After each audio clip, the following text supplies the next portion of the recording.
baptis biasa di luar. Pada malam hari ini bersama-sama kita akan bersharing mengenai satu tema iman Katolik. Itu tema kita pada malam hari ini, iman Katolik. Saudara-saudariku, begitu Anda, saudara, mendengar kata iman Katolik, apa yang muncul dalam pikiran kita? Apa yang ada dalam pikiran kita? Ketika mendengar kata iman Katolik, apa yang ada dalam pikiran kita? Tuhan Yesus, keyakinan, iman, keyakinan, apalagi yang muncul? Percaya, iman, percaya, kepasrahan, pengharapan, kasih, apalagi yang muncul dalam pikiran teman-teman semua ketika mendengar kata iman Katolik. Berarti bukan iman yang lain kan? Iman Katolik, khas Katolik. Salib, Bunda Maria, pertobatan, tradisi, luar biasa semuanya, luar biasa. Udah bubar aja, nggak usah belajar lagi. Ngapain lagi kan udah pada tahu kan tentang iman Katolik sudah dikenal. Begitu iman Katolik. Pengajaran pada malam hari ini bahannya itu dari bahannya Pak Surya Cahyadi. Saya kejar-kejar punya bahan iman Katolik juga. Walaupun udah punya bayangan, tapi kan daripada ngetik-ngetik sendiri kan lebih baik minta. Rupanya belum selesai-selesai juga, tapi udah ada garis besarnya. Saya ambil aja garis besarnya. Jadi garis besar yang disampaikan malam hari ini, strukturnya dari Pak Surya Cahyadi, sementara bagian dalamnya saya isi, saya tambahkan. Nah, apa yang akan dibahas dalam iman Katolik? Begitu kita mendengar iman Katolik, kita tahu, langsung ingat. Mari kalau dalam perayaan Ekaristi, mari kita ungkapkan iman kepercayaan kita. Lalu kemudian, apa yang kita lakukan?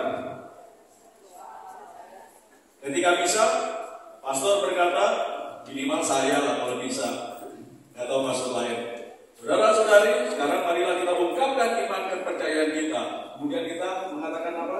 Syahadat. Aku percaya akan Allah, Bapa yang Maha Kuasa, Pencipta langit dan bumi, dan akan Yesus Kristus, Putranya yang tunggal Tuhan kita, yang dikandung dari Roh Kudus, dilahirkan oleh Perawan Maria, yang menderita sengsara dalam pemberian Pontius Pilatus, disalibkan, wafat, dan dimakamkan.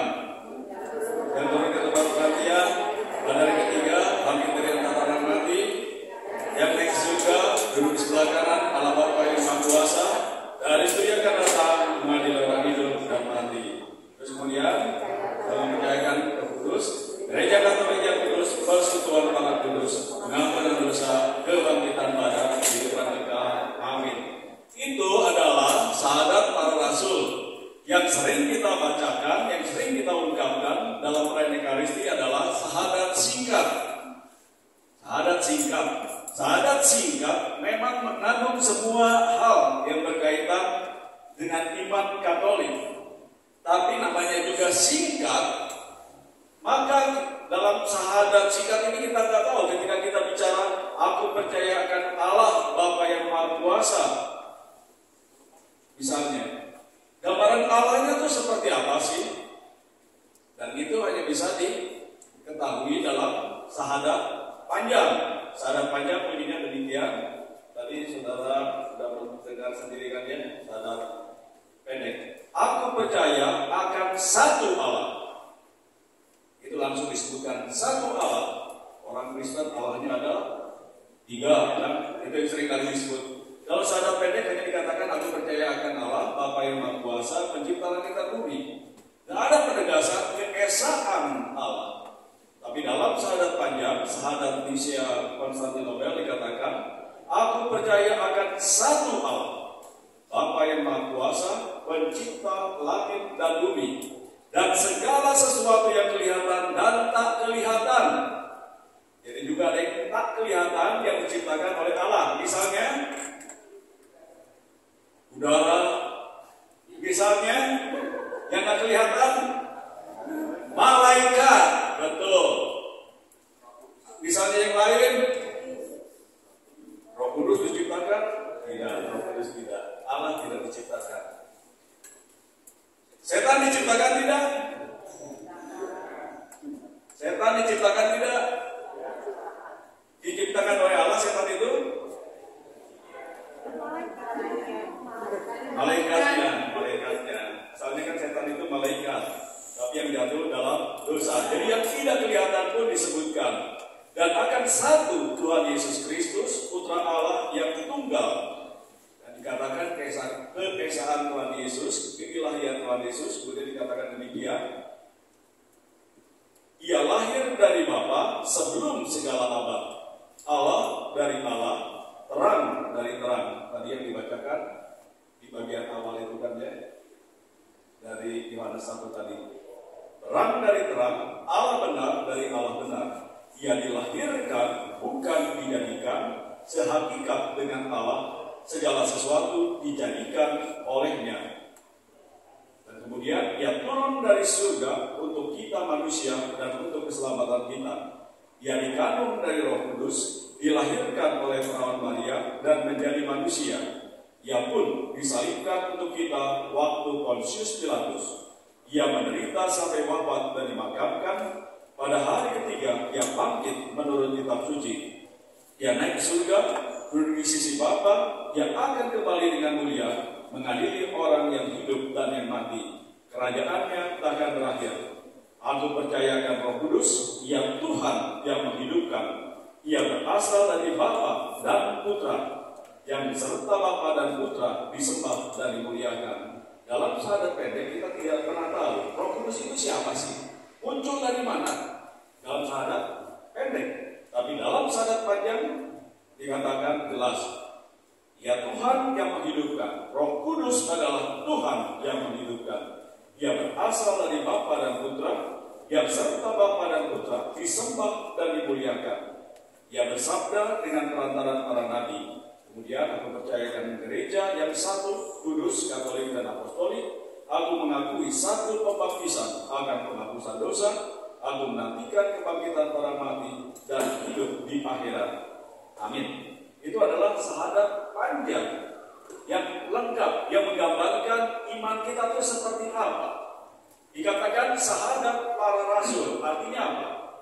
Iman kita yang berasal dari Tuhan itu diajarkan, diwariskan dari para rasul. Maka disebutkan syahadat para rasul.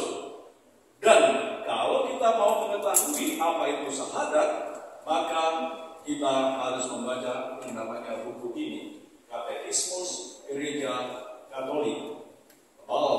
Sekali. Orang lain pun ada, bisa di-download di internet. Katekismus Gereja Katolik bahasa Indonesia. Jadi ini sumber iman kita. Sumber penjelasan mengenai iman ada dalam Katekismus Gereja Katolik. Kalau mau tahu iman Katolik, bacalah Katekismus Gereja Katolik. Lengkap sekali, sangat-sangat lengkap. Ada juga kalau mau lebih tahu lagi, lebih mudah dibaca, buku Iman Katolik. Buku Iman Katolik adalah tafsiran Katekismus Gereja Katolik oleh para uskup Indonesia. Jadi Katekismus Gereja Katolik yang agak sulit dimengerti, kadang-kadang bahasanya susah dimengerti karena langsung terjemahan blok. Tapi dalam ini dikatakan buku informasi dan referensi. Ini Katekismus Gereja Katolik Indonesia. Lalu ada juga buku pengajaran iman Katolik, tanya jawab syahadat iman Katolik, mempertanggungjawabkan iman Katolik, yang ditulis oleh Monsinyur Widiarto. Ini buku berisi pertanyaan-pertanyaan yang sering kali diajukan kepada orang Katolik. Pertanyaan-pertanyaan sering kali diajukan kepada orang Katolik, dan orang Katolik sering kali juga tidak bisa menjawabnya. Ini hukum mempertanggungjawabkan iman Katolik. Katolik menyembah patung, dasar Alkitabnya apa? Misalnya, oh enggak, kata siapa enggak? Mana ayat Alkitabnya? Di buku mempertanggungjawabkan iman Katolik ada. Mengapa Katolik mengadakan perayaan Ekaristi misalnya? Ekaristi itu adalah benar-benar tubuh Kristus dan darah Kristus hadir dalam perayaan Ekaristi itu. Bukan simbol, bukan lambang. Mengapa? Ada dalam buku ini. Dijawab. Mengapa ada patung-patung dalam gereja Katolik? Dijawab dalam buku ini. Iman Katolik, mempertanggungjawabkan iman Katolik. Mengapa orang Katolik mendoakan orang yang meninggal? Mengapa orang Katolik mendoakan orang yang meninggal? Ada jawabannya dalam buku ini. Jadi orang Katolik mendoakan orang yang meninggal. Apakah orang Katolik mendoakan orang meninggal? Ya. Apakah orang Katolik mendoakan orang meninggal? Saudara-saudari mendoakan orang meninggal? Ya? Jauh sekali. Yang sudah meninggal. Kalau mendoakan orang meninggal, kejam sekali.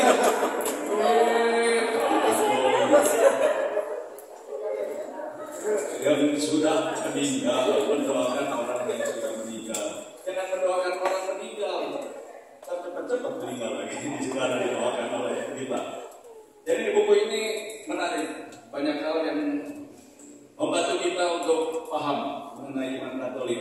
Yang seringkali orang-orang Katolik ditanya, bukan hanya sekedar ditanya, diserang juga kan. Nah, bukunya dalam buku ini. Tuhan Yesus berkata, janganlah memanggil seorang pun Bapa di dunia, karena hanya satu Bapamu yang di sorga. Apa orang di gereja Katolik ada yang dipanggil Romo, Rama, Father misalnya. Kenapa seperti itu? Padahal Tuhan Yesus berkata di dalam Alkitab, di dalam Injil, yang seorang pun yang dipanggil Bapa, hanya satu Bapamu yang ada di surga. Ada dalam buku ini. Itu salah satu hal yang berkaitan dengan iman Katolik. Ajaran dan praktek iman Katolik seperti apa? Sangat membantu juga. The Catholic Way, walaupun judulnya bahasa Inggris, The Catholic Way, tapi ini adalah buku bahasa Indonesia yang ditulis oleh Monsinyur Suharyo, Kardinal Suharyo. Jadi kalau mau semakin lengkap memahami iman Katolik, bacalah. Nah, pertanyaan penting yang pertama, dasar atau sumber iman Katolik. Apa yang menjadi dasar atau sumber iman Katolik? Kitab suci, jelas kitab suci. Saudara-saudari, sekarang sudah ada kitab suci terjemahan baru 2. Promosi terjemahan baru 2. Jadi kitab suci ini adalah terjemahan baru 2 yang berbeda dengan terjemahan baru lama. Jadi terjemahan baru yang pertama itu diterjemahkan tahun 74, dan masalah 74, jadi sudah sekian lama. Terjemahan baru 2 membantu kita lebih mudah memahami kitab suci. Misalnya, kalau dalam terjemahan lama dikatakan dalam silsilah Tuhan Yesus seperti ini. Inilah silsilah Tuhan Yesus Kristus, anak Daud, anak Abraham. Abraham memperanakan Ishak, Ishak memperanakan Yakub, Yakub memperanakan Yehuda, dan seterusnya. Tapi dalam kitab suci baru, terjemahan baru dikatakan, inilah daftar nenek moyang Yesus Kristus, anak Daud, anak Abraham. Abraham mempunyai anak Ishak, Ishak mempunyai anak Yakub. Jadi lebih jelas kan, kalau memperanakan seolah-olah yang mengandungnya kan si Abraham, si Ishak, karena disebutkan memperanakan. Tapi kalau mempunyai anak kan sangat-sangat jelas. Jadi kitab suci terjemahan baru 2. Jadi sumber dasar iman kita adalah pertama-tama kitab suci. Betul, sangat betul. Kita kitab suci. Dan ini beda dengan teman-teman Protestan. Sumber iman itu, pilar kebenaran dari gereja Katolik beda dengan Protestan. Kalau teman-teman Protestan hanya ini, nggak ada koma, nggak ada plusnya, tidak ada, hanya kitab suci, sola scriptura, itu yang dikatakan. Tapi dalam gereja Katolik diyakini juga, dan mengapa itu diyakini nanti kita akan lihat. Ada juga yang jadi sumber iman yang lain adalah tradisi suci. Tradisi, ada kitab suci, Alkitab, ada tradisi. Ada yang lain? Magisterium. Kitab suci, tradisi, magisterium. Apakah ada yang lain? Pilar kebenaran gereja Katolik, sumber iman Katolik, tradisi, kitab suci, tradisi, magisterium. Apakah ada yang lain? Hukum cinta kasih ada dalam kitab suci. Apakah ada yang lain? Cukup itu aja. Jangan nambah-nambah. Tidak jangan pusing karena apalagi kita tambahkan kitab suci, tradisi, dan magisterium. Ini adalah pilar, dikatakan seperti itu. 3 fondasi iman gereja. Kaki pertama Alkitab, kaki kedua magisterium. Seperti kursi dengan 3 kaki, ketiga kaki harus sama-sama menopang gereja supaya tetap kokoh, berdiri, dan tidak goyah atau ambruk. Jadi 3-tiganya diperhatikan. Hanya kitab suci saja gereja bisa ambruk. Mengapa gereja bisa ambruk? Dalam tanda petik, gereja itu bisa terpecah-pecah karena penafsiran yang berbeda-beda. Tuhan itu 3 atau 1. Allah itu Esa, monoteisme, atau Trinitarian misalnya. Kalau tidak ada yang membantu memahami apa itu Tuhan misalnya, bisa ambruk gereja, bisa terpecah-pecah. Dan yang menafsirkan itu adalah namanya magisterium, kuasa mengajar gereja. Gereja yang mengatakan iman kita berasal iman kepada Tuhan yang Esa dengan 3 pribadi, Trinitas, Trinitarian. Siapa yang mengatakannya? Magisterium. Ketika tidak ada magisterium, gereja bisa pecah. Sekarang ada gereja-gereja juga hanya berkata gereja Kristen, sama-sama Kristen, tapi tidak mengakui Tritunggal, Trinitas tidak. Hanya Esa saja. Allah itu siapa? Allah itu Bapa. Bapa itu siapa? Bapa itu Yesus. Yesus itu siapa? Yesus itu Roh Kudus.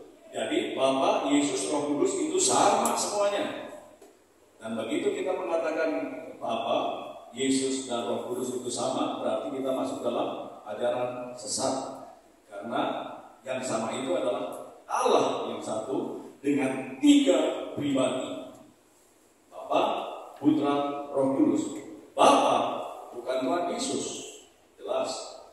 Roh Kudus bukan Tuhan Yesus. Kalau menyamakan semuanya berarti kita masuk dalam ajaran sesat. Siapa yang mengatakan hal itu? Magisterium gereja. Lalu ada tradisi-tradisi suci.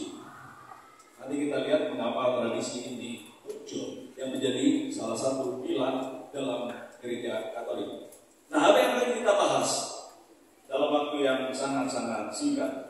Kita dapat ngomong dengan 25 menit babak pertama. Wahyu dan iman.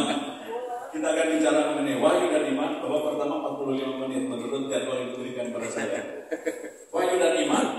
Yang kedua kita akan bicara tradisi, kitab suci, dan magisterium. 3 sakramen-sakramen dan devosi dalam gereja Katolik, dalam gereja kita. Dan 4 gereja pasca Konsili Vatikan kedua. Apa itu makna gereja dalam setelah Konsili Vatikan kedua dan ajaran sosial gereja?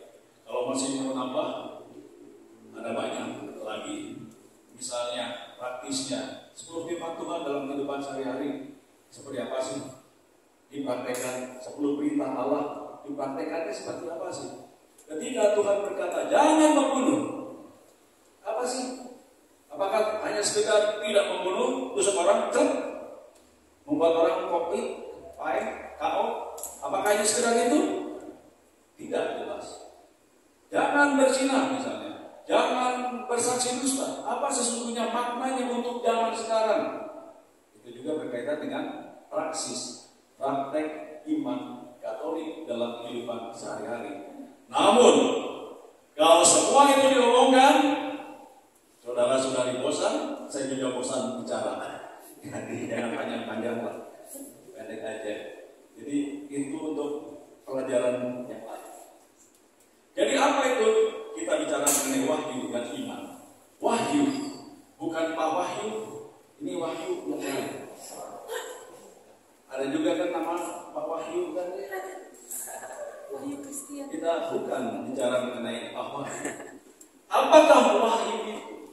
Seorang beriman karena ada sesuatu sebelumnya. Mengapa saya menjadi Katolik?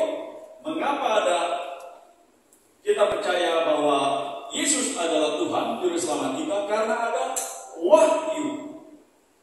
Wahyu itu apa? Wahyu itu apa? Jadi pada intinya, paling gampang, wahyu itu adalah pernyataan diri Allah, pernyataan kasih Allah kepada manusia. Itu adalah wahyu. Jawaban manusia atas pernyataan diri Allah itu yang kita sebut dengan iman. Wahyu dan iman. Wahyu adalah pernyataan diri, pernyataan kasih Allah pada manusia. Iman adalah jawaban manusia atas pernyataan Allah itu. Wahyu dan iman cukup, selesai. Hanya dengan itu selesai. Tapi apakah hanya begitu saja? Bagi orang-orang bukan peserta camp, ya udahlah, nggak apa-apa. Paham itu saja nggak apa-apa. Tapi kalau teman-teman ikut camp ya harus ikuti dong. Masa sama aja. Wahyu itu apa? Jadi lebih panjangnya adalah kalau wahyu kan revelasi, revelation. Tetap dari Allah inisiatifnya itu. Inisiatif dari Allah kepada manusia, jadi pernyataan diri Allah, cinta kasih Allah dan rencana keselamatannya. Disampaikan melalui peristiwa, tanda, dan sabda. Ada peristiwa-peristiwa. Kita ingat misalnya ketika si Musa mau dipanggil oleh Tuhan, dia lagi di padang, tiba-tiba dia melihat semak belukar yang bernyala. Itu adalah peristiwa. Kemudian ada suara dari Allah. Tanda. Wahyu ketika berkata mengenai tanda misalnya, mana yang turun dari surga? Itu adalah tanda kasih dari Allah. Sehingga orang Israel kemudian bersyukur lagi. Asal ikan bersyukur-syukur. Mengapa kami dibawa ke padang gurun untuk mati? Lebih baik tinggal di Mesir. Walaupun diperbudak nggak jadi soal. Kami tetap bisa makan, bisa minum. Protes bangsa Israel diberi tanda oleh Tuhan. Tuhan tidak pernah meninggalkan mereka. Siang dan malam. Pada malam hari ada tiang awan berapi yang menuntut mereka. Itu adalah tanda. Sabda lewat utusan. Sabda kitab suci ada utusannya Tuhan Yesus misalnya. Membawa manusia kepada persekutuan dengan Allah dalam kebahagiaan dan keselamatan abadi. Tujuannya wahyu Allah supaya manusia selamat. Nah, pertanyaannya adalah di mana wahyu Allah ditemukan? Saudara-saudari pernah mendapatkan wahyu Allah? Wahyu dari Tuhan? Pernah mendapatkan ilham, inspirasi? Tiba-tiba, ini dia yang harus dilakukan.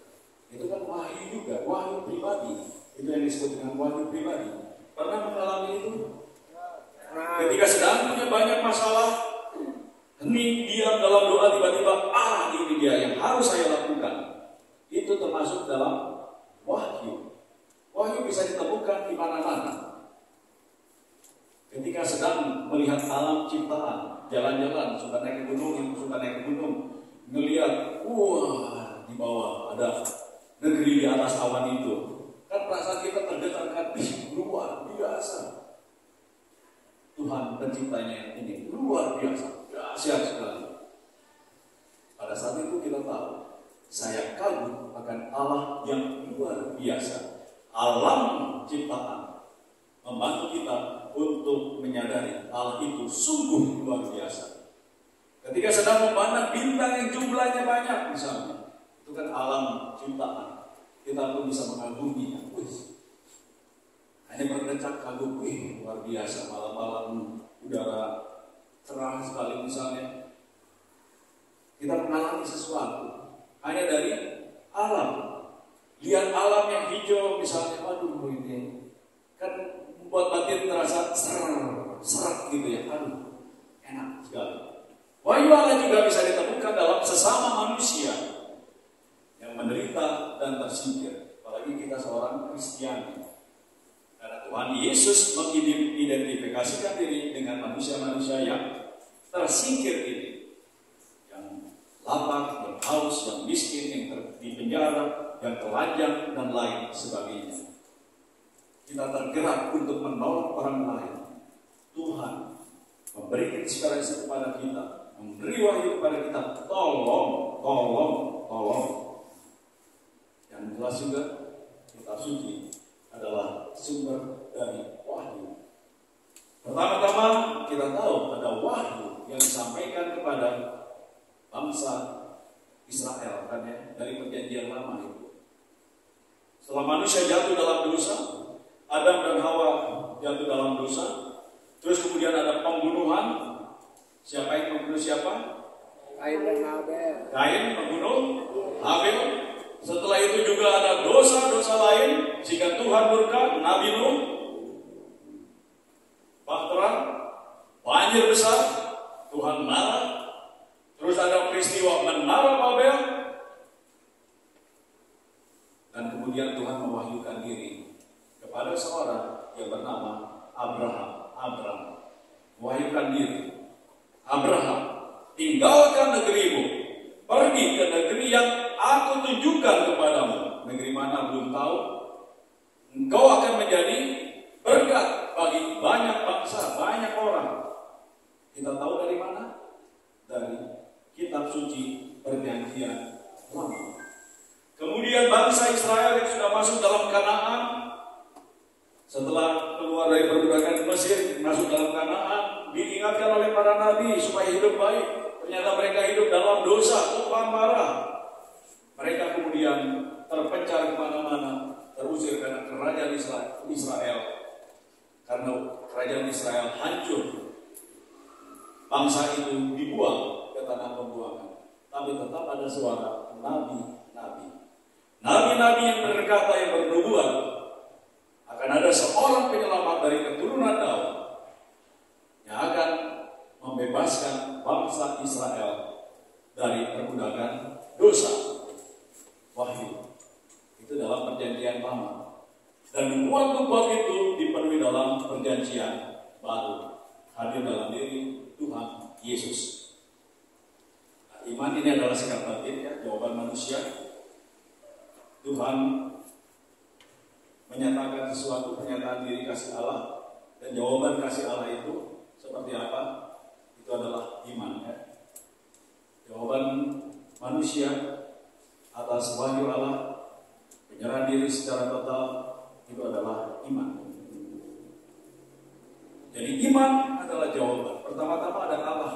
Orang bisa beriman karena Allah yang bertindak, yang membuka manusia supaya bisa menerima wahyu Allah. Iman adalah jawaban manusia terhadap wahyu. Iman adalah anugerah karena diberikan oleh Tuhan. Tidak seluruhnya usaha manusia, tapi membuat manusia juga paham tentang iman. Iman adalah keputusan kita, keputusan saudara secara pribadi. Ya, saya mau beriman, saya mengakui Tuhan Yesus sebagai Tuhan dan penyelamat kita. Itu adalah iman. Iman bisa benar, bisa salah. Kalau kita tidak, untuk ada magisterium lah. Kalau dalam gereja Katolik untuk ada magisterium. Kalau tidak ada magisterium, iman kita bisa menjadi iman yang salah. Kita hanya beriman saja, tapi nggak tahu beriman kepada siapa. Nenek moyang kita beriman. Iman itu adalah iman sejati yang muncul dari lubuk hati terdalam mereka, tapi nggak tahu siapa yang disembah itu. Bapa yang besar dianggap sebagai yang maha kuasa, kan? Apakah mereka salah? Tidak, karena mereka tidak paham. Sehingga dalam Alkitab pun dikatakan kalau orang Israel itu tidak diberi hukum Taurat, mereka tidak tahu akan dosa. Kalau nggak ada hukum Taurat, mau berdosa mau enggak, ya terserah. Karena tidak tahu hal-hal yang tidak diketahui bukan dosa. Menyembah matahari, bulan, bintang misalnya. Apakah mereka salah? Saat itu tidak, karena mereka tidak tahu. Kalau sekarang mereka tahu, saya, saudara, misalnya tiba-tiba menyembah yang gitu-gitu, jelas salah, dosa berat. Seperti itu. Jadi keputusan saya mau mengikuti Tuhan Yesus. Jadi inti iman kepercayaan kita adalah iman itu, percaya. Menyerah diri total tanpa syarat kepada Tuhan. Ada harapan, selalu optimis dalam hidup ini. Walaupun ada hal-hal yang tidak menyenangkan dalam hidup ini, saya tetap berharap karena saya tetap beriman. Ketika pandemi yang lalu itu, 2019 itu, bulan Maret diumumkan kan ada pandemi, April, Mei, jalanan sepi sekali. Tahun depannya, bulan Juni-Juli itu yang banyak orang meninggal gara-gara Delta. Banyak orang yang akhir zaman katanya kan kiamat tiba. Tapi kalau Tuhan berkata belum saatnya, ya belum. Tapi orang Kristiani dan Paulus Franciscus juga mengajar tetap berharap. Mengapa tetap bisa punya harapan? Karena ada iman. Iman itu omong kosong kalau tidak ada cinta kasih. Kalau cuma doa doang, beribadat doang, saya percaya, tidak ada cinta kasih, tidak ada bukti nyata, omong kosong. Kalau tidak ada perubahan dalam hidup, omong kosong. Ada juga kan yang seperti itu kan, imannya tidak hidup, tidak bertumbuh, tidak berkembang. Jadi wahyu dan iman bersama-sama merupakan komunikasi pribadi dan persatuan personal antara Allah dan saya, manusia. Nyambung, Allah dan manusia. Ini dikatakan dalam Dei Verbum. DV itu adalah Dei Verbum, dokumen konstitusi dogmatik hasil dari Konsili Vatikan II, artikel 2 sampai 6. Dei Verbum, DV. Supaya dapat diimani manusia, wahyu itu harus disampaikan kepada manusia. Penyampaian itu terjadi dalam peristiwa-peristiwa sejarah. Allah menyampaikan wahyunya kepada Musa misalnya. Lewat malaikat, lewat mimpi, Allah menyampaikan wahyunya kepada manusia. Allah menyampaikan wahyunya kepada Bunda Maria lewat malaikat. Allah menyampaikan wahyunya kepada Santo Yosef lewat mimpi. Jadi harus disampaikan dalam bahasa yang bisa dimengerti manusia. Jadi dalam sejarah manusia nampak wahyu Allah. Itu wahyu dan iman. Pelajaran wahyu dan iman ini kalau kuliah 2 kali pertemuan 2 jam. Ini berapa menit? Tapi kurang lebih intinya gitu ya. Wahyu itu hanya satu. Intinya perkataan kasih Allah, iman, tanggapan manusia, jawaban manusia. Dan ini adalah keputusan saya untuk beriman. Itu intinya. Lalu tradisi kitab suci dan magisterium. Tradisi kitab suci dan magisterium. Ini kalau dengan teman-teman profesor kadang-kadang pertanyaannya ini yang saya ajukan. Mana yang ada lebih dahulu, kitab suci atau tradisi? Mana yang lebih dahulu, kitab suci atau tradisi? Tradisi. Mengapa tradisi? Mengapa tradisi? Mengapa tradisi? Yakin tradisi? Yakin kitab suci? Mana yang benar, tradisi atau kitab suci? Ayatnya mana? Ayatnya mana? Misalnya, kalau saudara-saudari bawa Alkitab dari Injil Lukas, itu paling jelas sekali proses terbentuknya kitab suci. Injil Lukas, Matius, Markus, Lukas. Dalam Lukas bab 1 dikatakan demikian, Theophilus yang mulia, banyak orang telah berusaha menyusun suatu berita tentang peristiwa-peristiwa yang terjadi di antara kita, seperti diteruskan kepada kita oleh mereka dari semula. Yang dari semula adalah saksi mata dan pelayan firman. Setelah aku menyelidiki segala peristiwa itu dengan seksama dari asal mulanya, aku mengambil keputusan untuk membukukannya dengan teratur bagimu. Jadi ada peristiwa-peristiwa, ada saksi mata. Saksi mata ini kemudian ngomong, bersaksi tentang Tuhan Yesus yang luar biasa baik. Lalu kemudian Lukas menuliskannya. Jadi sebelumnya ada yang namanya tradisi lisan. Jadi secara lisan disampaikan. Semua isi Alkitab ini awal mulanya adalah tradisi lisan. Zaman dahulu belum ada yang menuliskan kitab suci. Jadi tradisi-tradisi yang lebih dahulu kemudian baru dituliskan dalam buku kitab suci. Itu sebabnya dalam gereja Katolik tradisi suci menjadi pilar kebenaran dalam gereja. Mengapa dikatakan bukan hanya kitab suci? Karena Yohanes dalam Yohanes 20 di bagian akhir 21 dikatakan kalau saya harus menuliskan semuanya ini, kalau semua tentang Tuhan Yesus dituliskan tampaknya seluruh dunia. Bayangkan seluruh dunia isinya tulisan-tulisan, tidak akan cukup. Jadi ada banyak hal yang tidak dituliskan dalam kitab suci. Ada banyak hal yang tidak dituliskan dalam kitab suci di dunia. Maka tradisi lebih dahulu. Wahyu Allah dinyatakan oleh kitab suci, kemudian dikanonkan, disahkan, dibukukan menjadi buku-buku yang sah dalam magisterium. Jadi wahyu Allah dinyatakan melalui kitab suci, dikanonkan oleh magisterium. Dikanonkan artinya disahkan buku-buku mana yang resmi yang diterima sebagai bagian dari kitab suci, mana yang tidak. Lalu ada tradisi suci dari Kristus dan para rasul. Ada banyak sekali tradisi yang dilihat oleh mata itu yang diceritakan dari para bapak gereja, para murid Yesus. Ada banyak tradisi-tradisi juga. Bagaimana gereja awal mengimani Tuhan Yesus, seperti apa gereja awal. Bagaimana gereja perdana, gereja mula-mula itu sangat menghormati Bunda Maria misalnya. Itu yang diwariskan ke kita sampai sekarang. Bagaimana gereja perdana, gereja awal itu mengakui bahwa Allah itu Esa dengan 3 pribadi, Bapa, Putra, Roh Kudus. Itu dari tradisi suci. Jadi magisterium kemudian yang mengatakannya.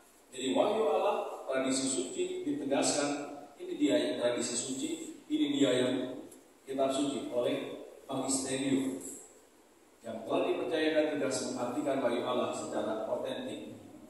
Wahyu Allah, tradisi suci, magisterium. Jadi wahyu Allah ada kitab suci ya, wahyu Allah kitab suci. Udah, intinya seperti itu. Tapi masa hanya kulitnya doang kan? Jadi buka bukunya sedikit. Jadi bukan hanya sekedar tulisan doang. Yang intinya tadi apa itu kitab suci? Gereja Katolik menegaskan dalam Dei Verbum, konstitusi dogmatik. Ini penegasan yang disebut dogma ajaran resmi gereja. Dikatakan kitab suci harus menjadi pedoman hidup bagi seluruh anggota gereja. Bersama dengan tradisi suci, kitab suci menjadi norma iman yang tertinggi. Norma iman tertinggi, kitab suci, tradisi suci. Pedoman hidup, ingat pedoman hidup. Maka semua anggota gereja dianjurkan untuk sering dan rajin membaca kitab suci. Saudara-saudari, siapa yang sudah khatam membaca Alkitab? Artinya baca Alkitab dari kitab Kejadian sampai Wahyu. Sudah ada? Masa sudah ada yang mulai? Minimal mulai tak dulu lah. Minimal mulai. Ada seorang ibu yang bercerita, dia sudah baca Alkitab dari awal sampai akhir sampai 30 kali lebih. Bayangkan 30 kali lebih. Mengapa bisa sampai 30 kali lebih? Bukan masalah ngerti atau enggak. Di waktu luangnya dia baca Alkitab. Nunggu penerbangan pesawat di bandara, bacaannya bukan bacaan yang lain-lain, bukan buka WA, enggak. Baca Alkitab satu yang kecil itu. Dia baca, pahanya bisa berkali-kali baca Alkitab. Kecintaannya pada Alkitab. Walaupun dibaca berkali-kali agak ngerti katanya. Tapi ada juga yang berkatakan lebih baik tidak membaca Alkitab. Saya lebih baik tidak baca Alkitab, yang penting saya melaksanakannya. Gitu kan. Karena itu adalah dalam surat Yakobus juga kan dikatakan kita jangan hanya jadi pendengar sabda saja, tapi harus jadi pelaksana sabda katanya. Saudara-saudari belum baca nggak jadi soal. Yang penting adalah jadi pelaksana sabda. Masalahnya sudah melaksanakan belum? Misalnya kan itu juga. Itu kitab suci. Nah, pertanyaan bagi kita, mengapa buku-buku ini, Kejadian, Keluaran, dan seterusnya sampai Wahyu dikatakan suci? Mengapa Alkitab ini dikatakan suci? Ayo, mengapa? Sok, kenalan. Apa? Ada buktinya. Bukti dari mana? Nah, buktinya untuk menjawab nomor 2. Siapa yang mengatakannya? Ada yang membuktikannya. Gereja yang membuktikannya. Dikatakan buku ini suci. Kitab Kejadian masuk dalam buku suci. Matius, Lukas masuk dalam buku suci. Ada yang namanya Injil Thomas, Injil Henokh, kitab Henokh. Ada yang namanya Injil kanak-kanak Yesus, ada yang namanya Injil Petrus, ada yang namanya Injil Maria Magdalena. Itu tidak dikatakan suci oleh gereja. Gereja magisterium kan ya yang mengatakannya. Tapi siapa? Mengapa ada buku-buku yang dikatakan suci kemudian ditegaskan oleh gereja? Ya, ini dia buku suci. Ada faktor penting. Apa? Ada wahyu Tuhan yang disebut dengan ada ilham dari Roh Kudus. Saudara-saudari, Alkitab kita tidak turun dari surga, tidak turun dari langit. Di Swedia sana Al-Quran dibakar kan? Ramai nih sekarang. Kedutaan Swedia di demo lagi di mana-mana. Kalau orang Katolik ada yang melihat di negeri lain di sana, di negara Islam misalnya, Alkitab dibakar. Kita hanya berkata geleng-geleng kepala. Alkitab dibakar, tapi tidak bisa membakar iman saya. Iman saya tetap kuat kan? Nggak jadi soal. Itu kan gereja Katolik yang jadi hilang satu, dibakar satu, terbitkan lagi, cetak lagi 2000. Iya kan? Seperti itu. Dulu Alkitab yang beredar di Malaysia berasal dari Indonesia, dicetaknya di Indonesia. Ada banyak yang disita di bea cukainya Malaysia. Karena nggak ada izin, kan pokoknya alasannya 1001 macam alasan. Nggak jadi soal. Diselundupkan, jadi diselundup itu banyak itu. Lewat Kalimantan diselundupkan Alkitab ini. Tetap nyampe. Ilahan satu bisa muncul 1000 Alkitab. Jadi ada ilham dari Roh Kudus kepada para penulis kitab suci. Jadi tidak didiktekan. Kalau ada film 10 komentar kan ya, film 10 perintah Allah itu. Ketika perintah Allah itu dituliskan dalam 2 loh batu kan, di film itu bagikan apa? Ada sinar itu yang menulis. Mungkin kalau laptop zaman dulu itu ya pakai Eros itu pinternya 5 menit lagi katanya. Bunyi 40 menit saja. Seperti itu. Dalam film itu seperti itu kan, turun cahaya dari langit, sinar. Itu dalam film Ten Commandment. Kita tidak seperti itu. Dan menulisnya adalah manusia yang diilhami oleh Roh Kudus. Jadi ilham dari Roh Kudus yang membuat kitab suci ini tidak salah. Yang membuat kitab suci yang kita miliki suci. Yang menyatakan kitab kita ini suci adalah gereja yang disebut dengan magisterium. Jadi magisterium, kalau nggak ada kuasa mengajar gereja, saudara-saudari, bukan dulu, sampai sekarang misalnya gereja Kristen Ethiopia jumlah buku kitab sucinya lebih dari 80 buku. Kitab Nabi Henoch 1, 2, 3, 4 ada. Itu gereja Ethiopia. Gereja Katolik berapa isi bukunya? Kalau gereja Katolik ini ada dari Kejadian sampai Wahyu ada berapa buku? Satu buku. Yang bukunya satu yang gedenya, Alkitabnya gede. Ada berapa buku totalnya? Kitab Perjanjian Baru yang pasti sama semua. Gereja Protestan, gereja Katolik, gereja Kristen Ortodoks, semua sama di seluruh dunia Kristianitas. Ada berapa buku Perjanjian Baru? Orang Katolik sejati ini. Orang Katolik sejati. Kami tidak butuh yang itu-gitu. Yang penting kami pelaksana sabda sejati. Ada berapa buku? Matius, Markus, Lukas, Yohanes dulu kan. Kan itu lagu sekolah minggu. 27. Perjanjian Lama ada berapa buku? 1, 2, 3, 4, 5, 6, 7. Kitab suci Perjanjian Lama ada 45, 27 tambah 45 berapa? 27, 45 berarti 72. Kitab suci kita jumlahnya berapa? Rabu, katanya udah jawab. 72, 70, 73. Kalau percaya hitung aja, 73.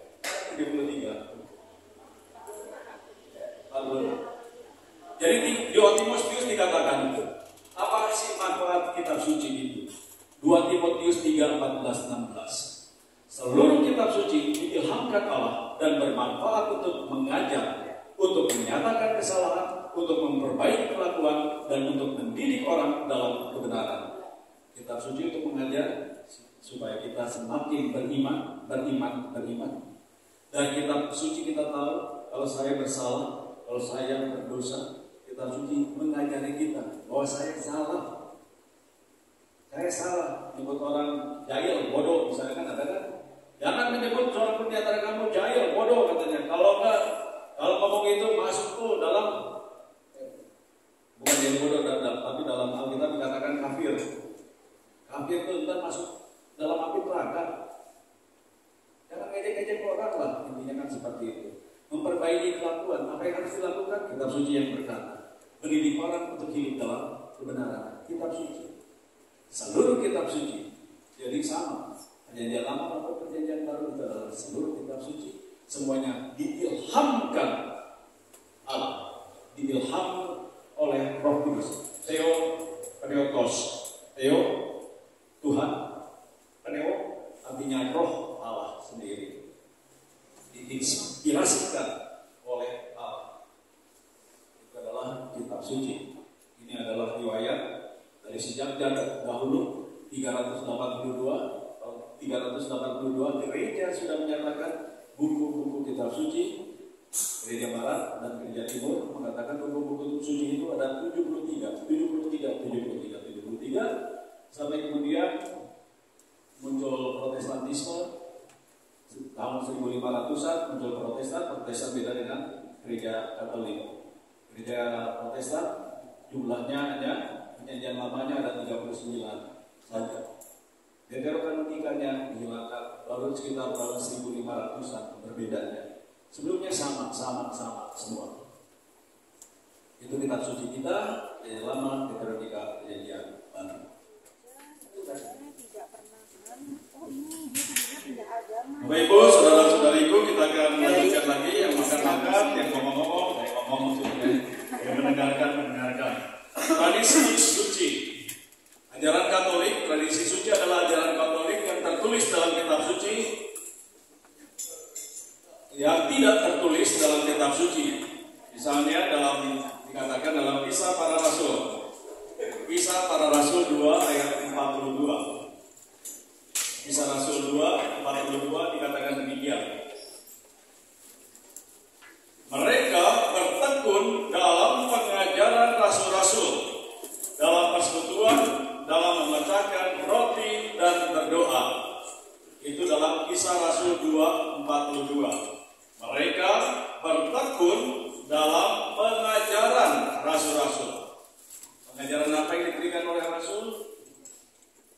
Jelas pengajaran mengenai iman, mengenai Tuhan Yesus.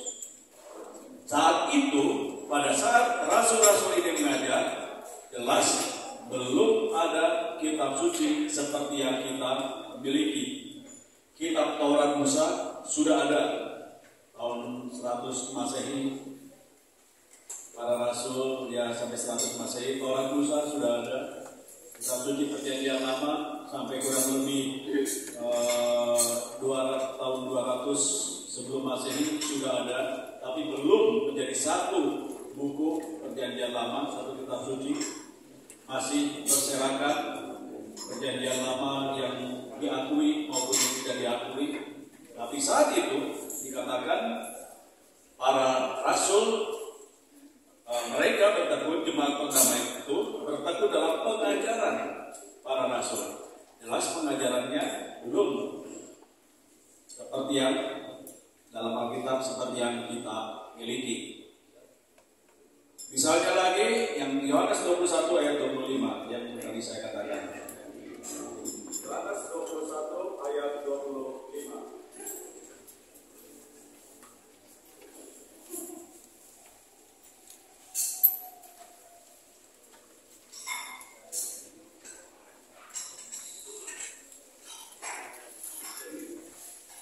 Yohanes 21 ayat 25 dikatakan demikian. Masih banyak lagi hal-hal lain yang diperbuat oleh Yesus. Tetapi jikalau semuanya itu dituliskan satu persatu, kupikir dunia ini tidak dapat membuat semua kitab yang ditulis itu. Jadi ada banyak sekali.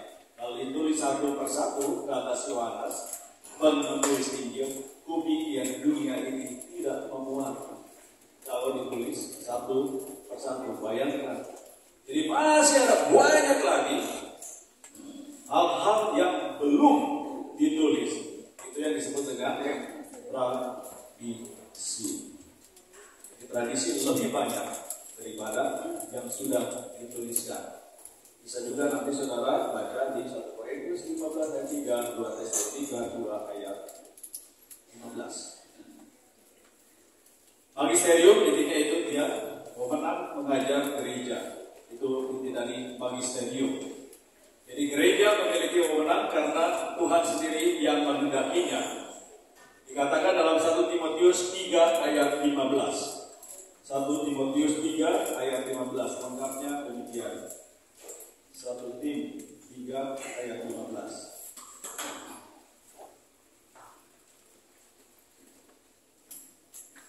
Jadi jika aku terlambat, engkau sudah tahu bagaimana orang harus hidup dalam keluarga Allah, yakni jemaat dari Allah yang hidup, tiang penopang dan dasar kebenaran. Dikatakan ini jemaat dari Allah yang hidup, tiang penopang dan dasar kebenaran. Jemaat Allah yang hidup adalah gereja. gereja diwakili oleh paus dan para uskup. Itu nampak dalam konsili.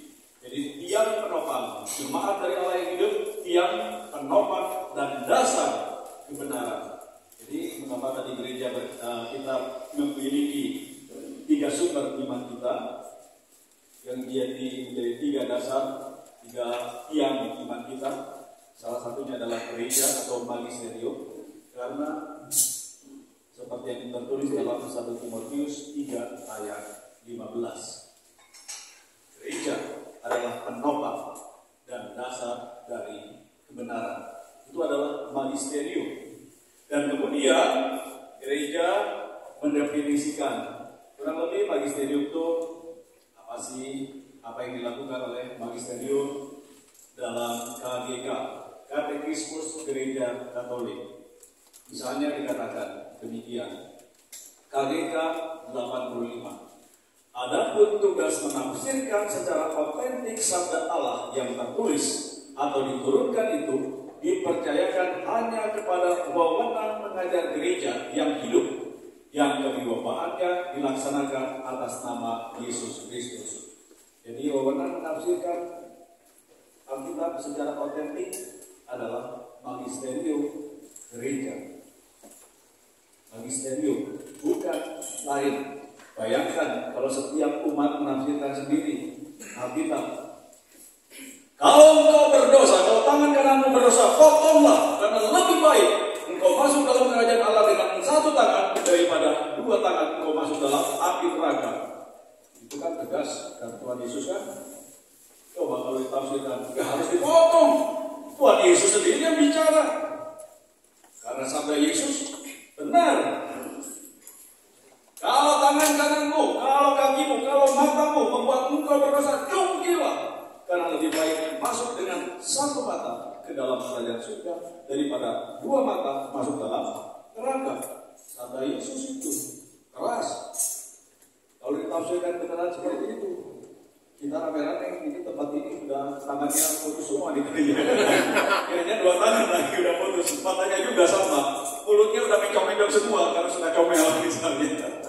Atau kakinya udah pincang-pincang misalnya. Maka jelas kemudian ditafsirkan oleh gereja. Tidak.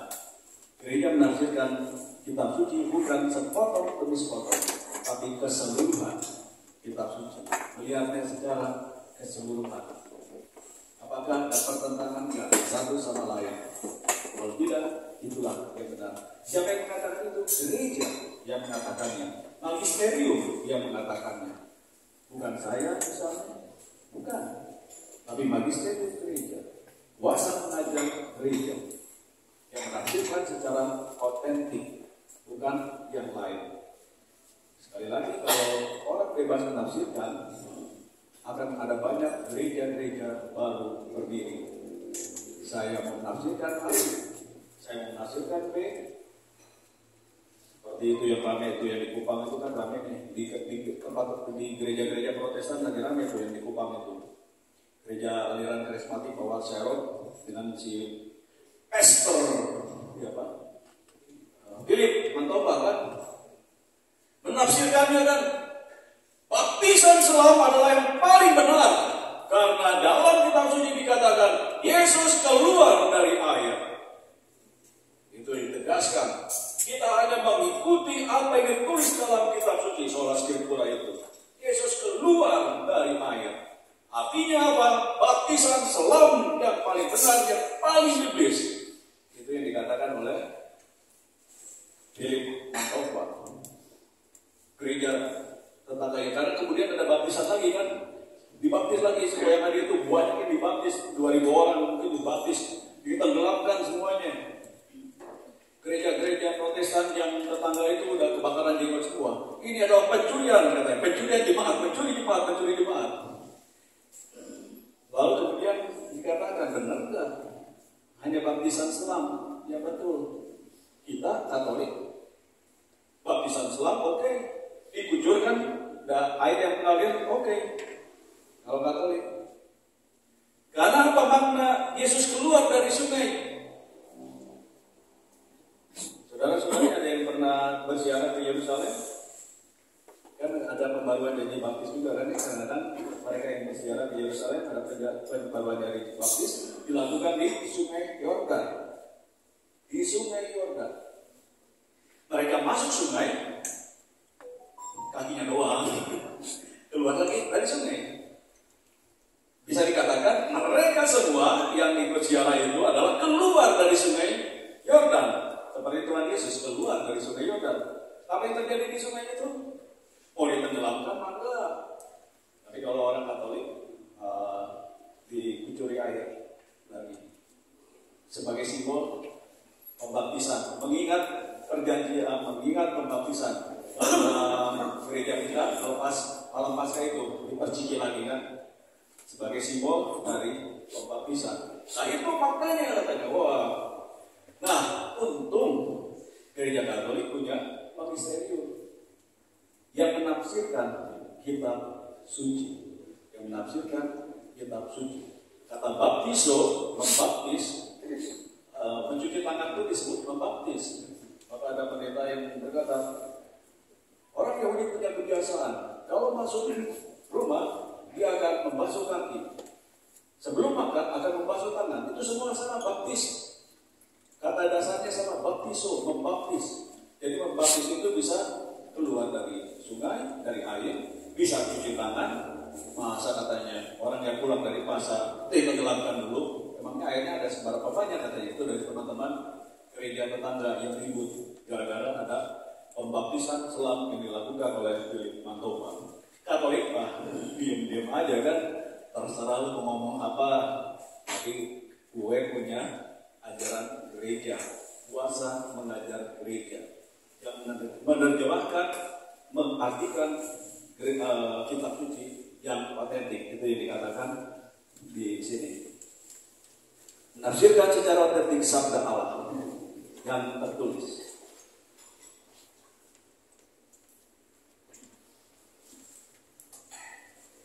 Itu kuasa mengajar gereja, itu penjelasan lain yang lebih panjang. Dikatakan ini, wewenang mengajar gereja yang terdiri dari Bapak Paus sebagai pengganti rasul-rasul dan para uskup sebagai pengganti para rasul dalam persekutuan dengannya yang diberikan apa itu? Karisma, yang diberikan karisma tidak dapat sesat infabilitas oleh Yesus, yaitu dalam hal pengajaran mengenai iman dan moral. Jadi apa yang dilakukan oleh Paus dan para uskup yang diucapkan dalam konsili ex cathedra hanya yang benar, yang tidak pernah salah, berkaitan dengan iman dan moral. Itu yang diajarkan, iman dan moral.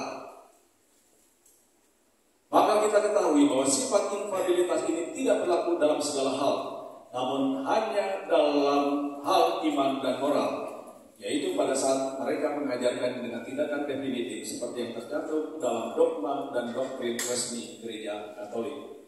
Jadi iman dan moral.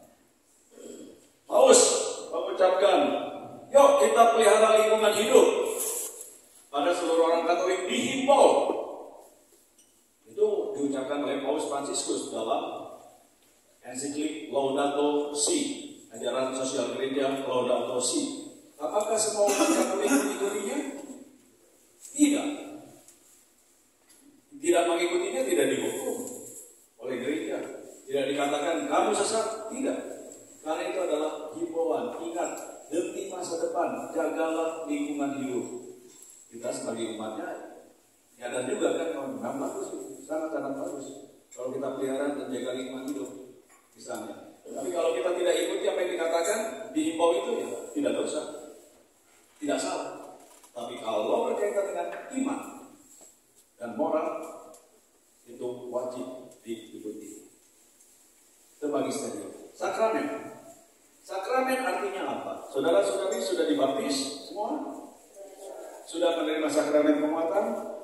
Semua? Sakramen intinya apa? Tanda dan sarana keselamatan. Ini. Apapun sakramennya, itu adalah tanda dan sarana keselamatan. Ada pasangan-pasangan yang menikah, ditanyakan tentang sakramen perkawinan. Apakah Anda tahu? Apakah saudara tahu tahu dan menghendaki sakramen yang adalah tanda dan sarana keselamatan. Ditanya, tahu pakai pikiran, menghendaki batinnya pun mau. Itu pasti dalam penyelidikan kanonik ditanya, apakah ada tahu dan menghendaki perkawinan ini yang adalah sakramen, yaitu tanda dan sarana keselamatan. Nah, ketika belum disebutkan tanda dan sarana keselamatan, ditanyalah pasangan-pasangan itu, apa itu sakramen? Apa itu sakramen? Botan nervos, tenyaho, katanya. Sakramen ya komuni, katanya. Sakramen ya berdoa untuk pergi ke gereja. Itu perwujudannya, kan? Tapi inti dari sakramen adalah tanda dan sarana keselamatan dari Allah. Itu adalah sakramen, tanda dan sarana keselamatan dari Allah. Yesus sang sakramen itu sendiri. Yesus adalah tanda dan sarana keselamatan dari Allah. Dia adalah Allah yang menjelma menjadi manusia. Dia adalah tanda nyata kehadiran Allah di dunia ini yang menyelamatkan. Jadi kita bisa berkata Yesus sang sakramen itu sendiri. Dan dia adalah sumber dari segala sakramen. Sakramen baptis, sakramen penguatan, sakramen ekaristi, semua dikehendaki oleh Tuhan Yesus. Semua dikehendaki oleh Tuhan Yesus, oleh Tuhan, sebagaimana tercantum dalam Alkitab. Pasti sebelum penguatan, saudara sudah mempelajari sakramen-sakramen ini. Kalau lupa, ya wajar, karena kita adalah manusia. Pastor juga, saya lupa bisa, saudara apalagi. Pasti bohong katanya, apa itu? Tapi selalu diulang. Sakramen dalam gereja Katolik yang jumlahnya ada 7 gitu ya. Gereja sendiri adalah tanda keselamatan dari Allah. Gereja menjadi sakramen dasar sejauh bersekutu dalam Kristus berkat Roh Kudus. Orang datang ke gereja supaya dekat dengan Tuhan. Supaya mengapa mau dekat dengan Tuhan? Kan supaya selamat. Jadi gereja pun menjadi tanda dan sarana keselamatan. Dan jelas gerejanya bukan gereja yang tidak jelas. Gereja yang bersatu dengan dalam Kristus berkat Roh Kudus. Karena ada juga yang namanya gereja setan. Nah, punya gereja kan menyebut dirinya gereja setan. Yang paling besar ada di Manado. Gereja setan yang paling besar.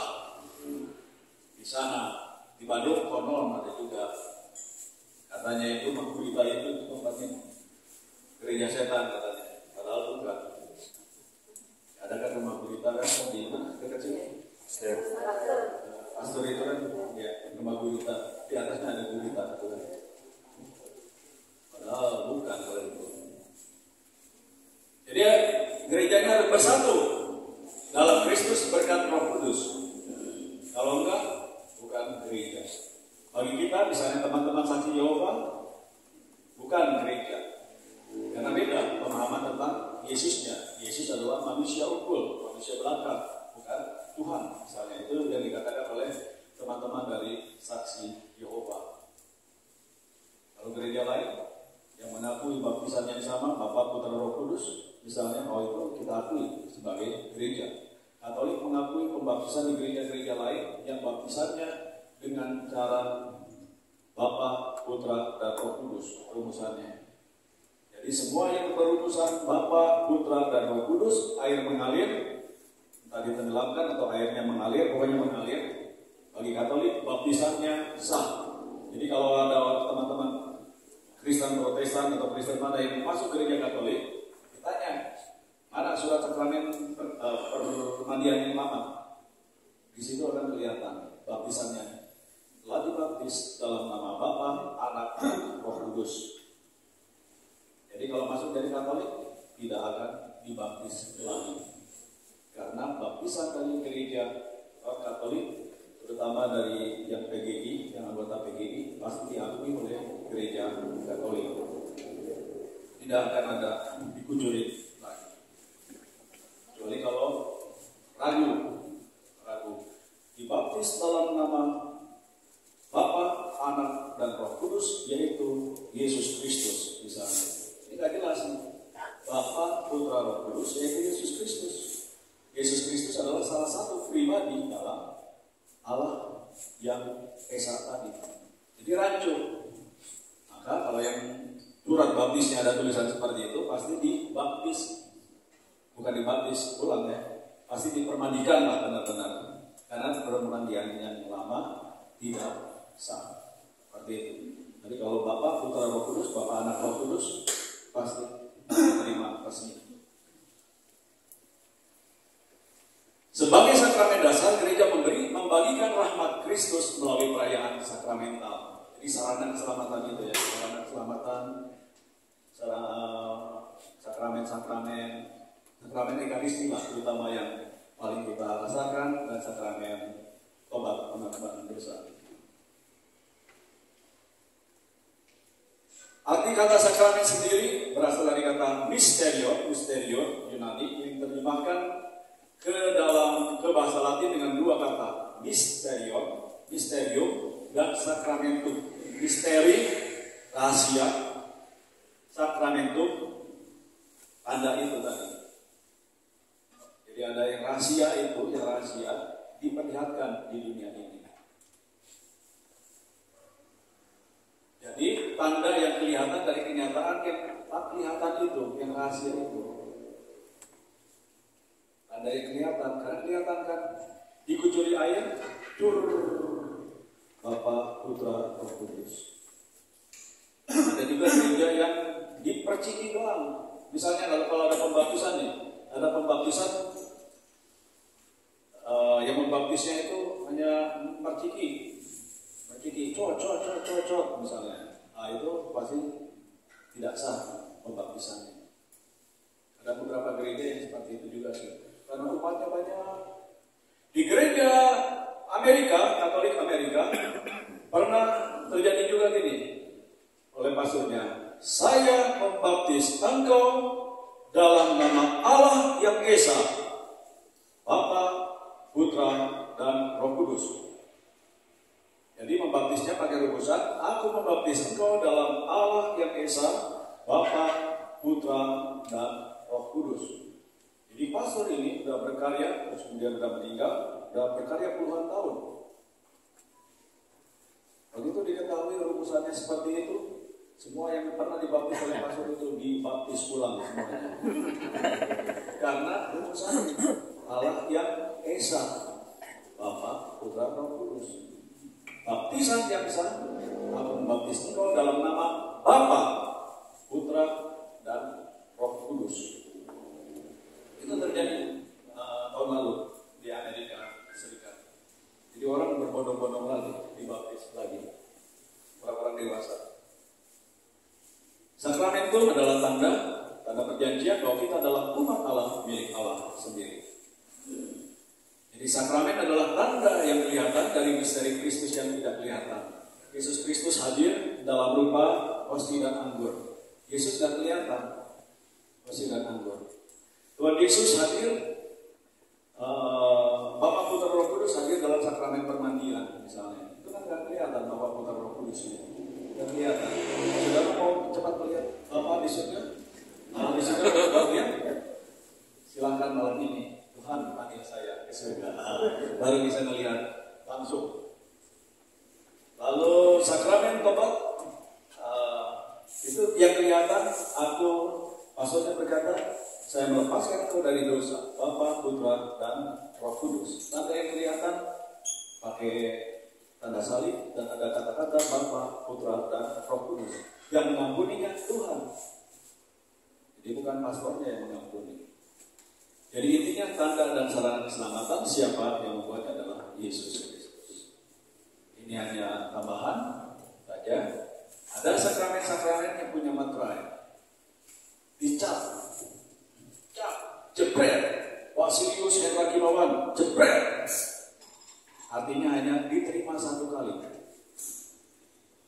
Seumur hidup kali jebret itu dengan materai. Jadi dijilatnya jebret. Cukup satu kali seumur hidup.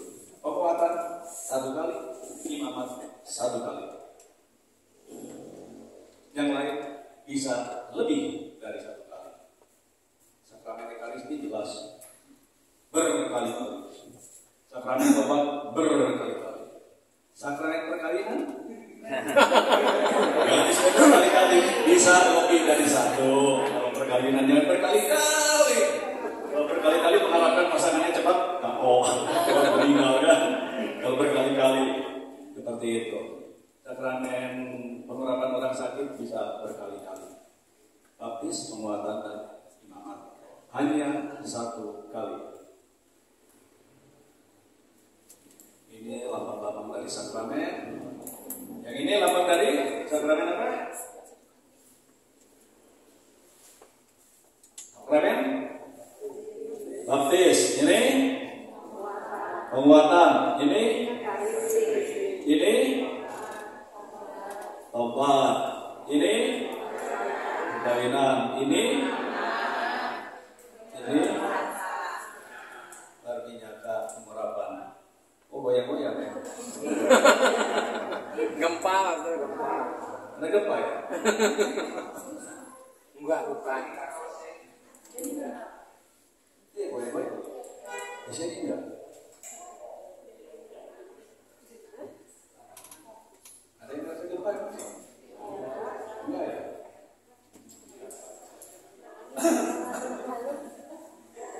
Oh, ada yang niup-niup itu. Layarnya goyang. Oke, Jadi itu ya, simbol sakrament. beres. Deposi. Nah, deposi. Saudara-saudari berdeposi. Ya. Contohnya apa? Deposi apa? Rosario. Maria, Rosario. Deposi apa contohnya? Apa? Novena, berdeposi, novena 3 Salam Maria, novena 1 Yosef, novena macam-macam. Ada 1001 macam novena mungkin. Berdeposi.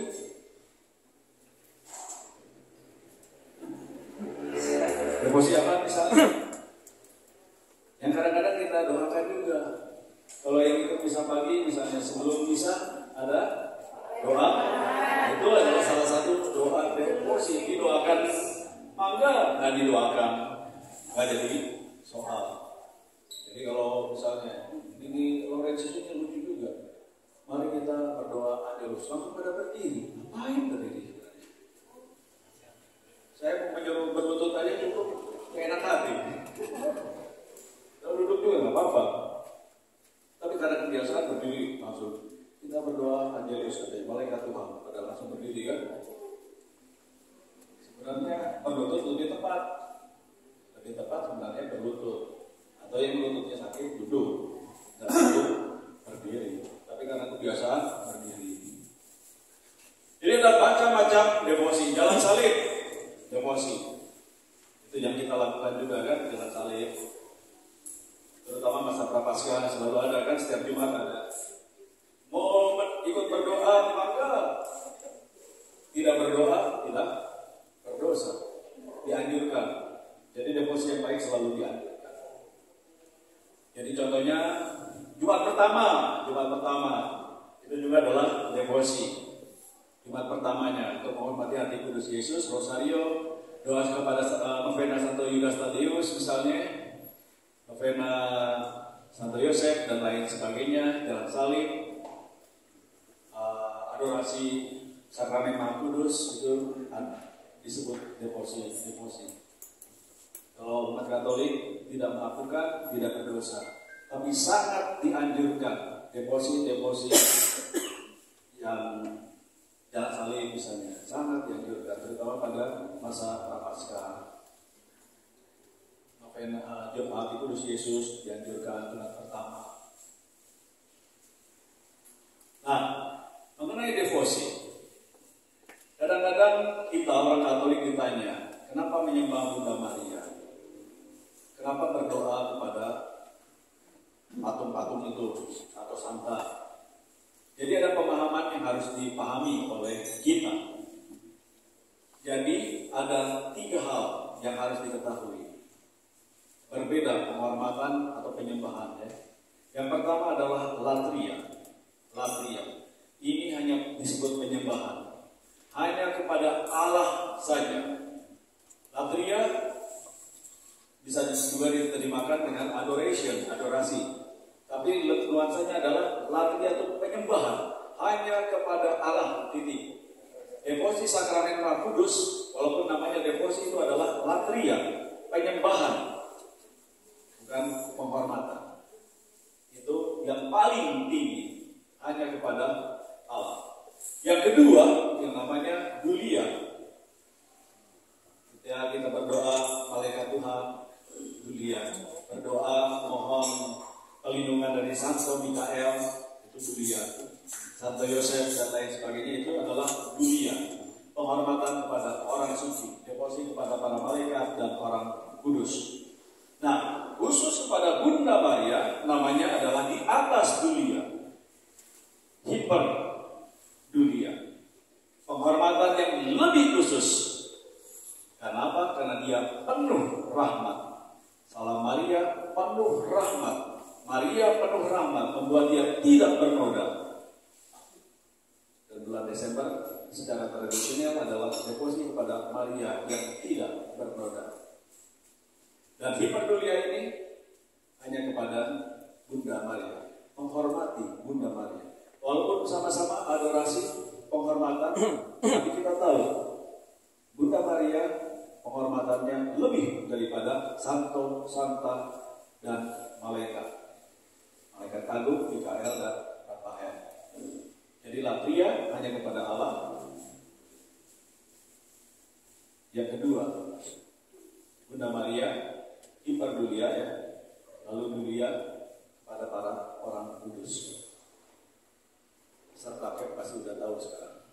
Jadi ada beda-bedanya. Menghormati. Jadi secara tradisional setiap bulan ada penghormatannya. Hanya tidak populer di Indonesia. Tidak populer.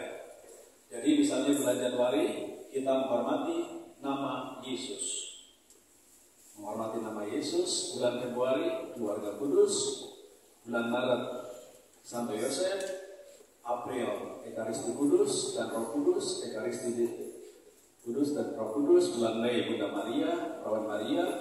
Bulan Juni Hati Kudus Yesus, Darah Yesus Juni, Sakramen Maha Kudus. Bulan Agustus, lalu 7 Duka Bunda Maria bulan September, 7 Duka Bunda Maria, Oktober Rosario, November kita mendoakan orang-orang yang ada di api penyucian, berdoa bagi jiwa-jiwa yang berada di api penyucian. Desember Advent dan Christmas. Lalu di Desember juga secara tradisional ada penghormatan kepada Maria yang tidak bernoda karena mau melahirkan Tuhan Yesus. Nah, ini tema terakhir, gereja dan ajaran sosial gereja.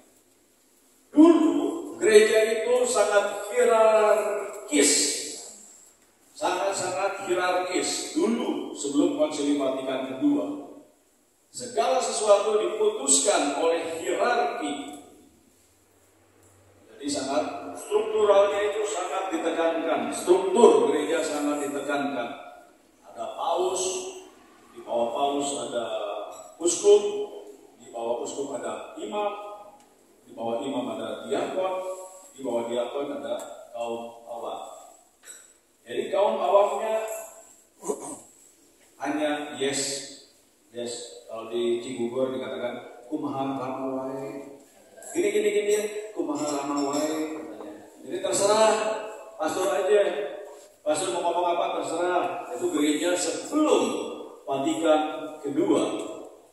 Tapi pengaruhnya sampai sekarang juga ada. Kalau ditanya, ya terserah pastor aja lah, gimana bagusnya, gimana baiknya kan. Sampai sekarang juga kan seperti itu kan.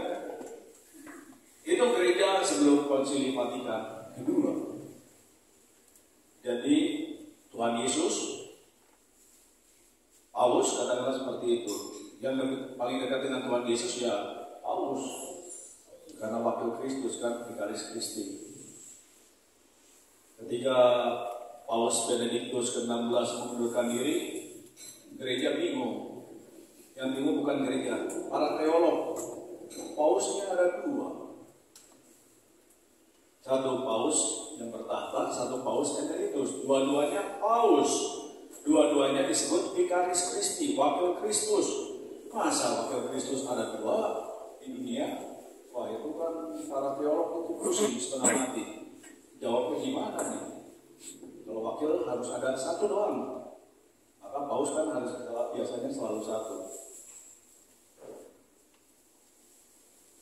Nah, setelah Konsil Vatikan kedua, gereja ditekankan sebagai umat Allah. Gereja adalah kita, umat Allah, yang bersama-sama sedang bersiar menuju tanah terjanji. Bersiar menuju nanti ke keabadian itu. Itu adalah kita semua. Jadi tidak lagi ditekankan hierarkinya, pausnya, imamnya, tidak lagi. Tapi kita bersama-sama. Lalu dikatakan juga gereja adalah tubuh Kristus. Kita semua adalah tubuh Kristus. Orang yang beriman pada Kristus membentuk satu tubuh dengan banyak anggota yang berbeda. Ada bagian kepala, ada yang jadi tangan, ada yang jadi kaki, dan seterusnya. Fungsinya beda, tapi semua satu.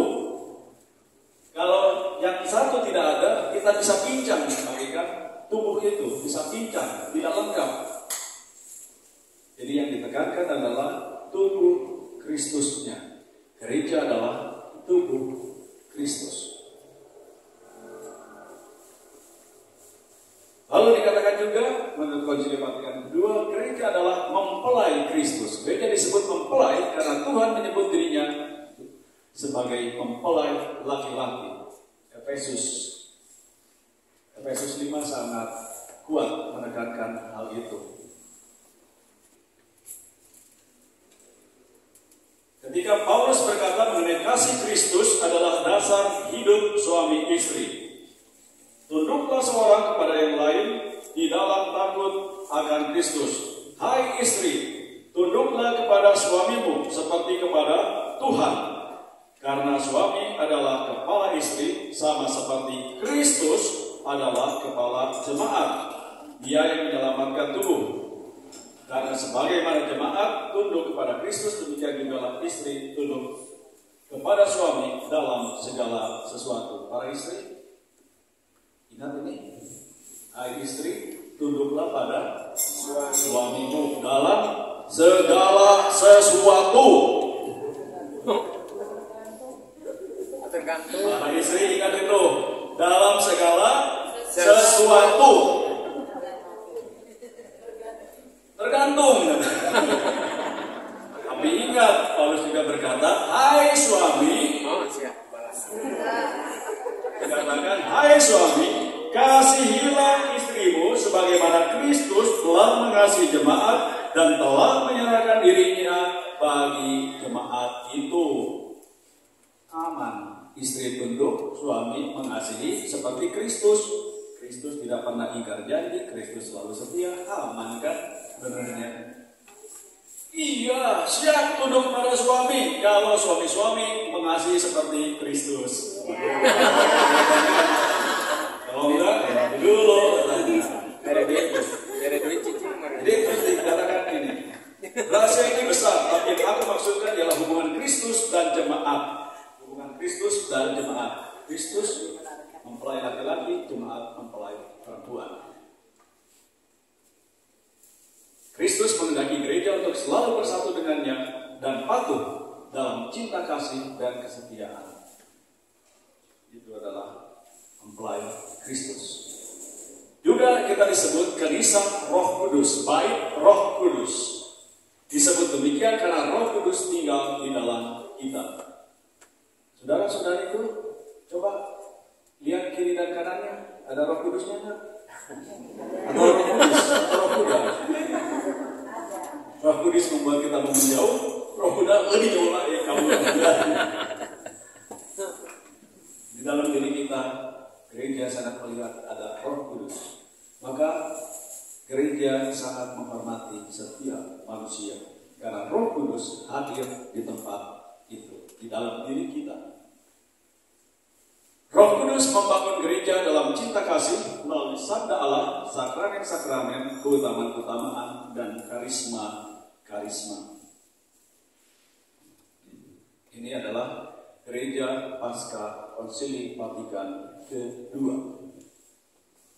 Nah, sekarang Paus Fransiskus sangat menganjurkan ini, sinodal, gereja yang sinodal, gereja yang berjalan bersama-sama.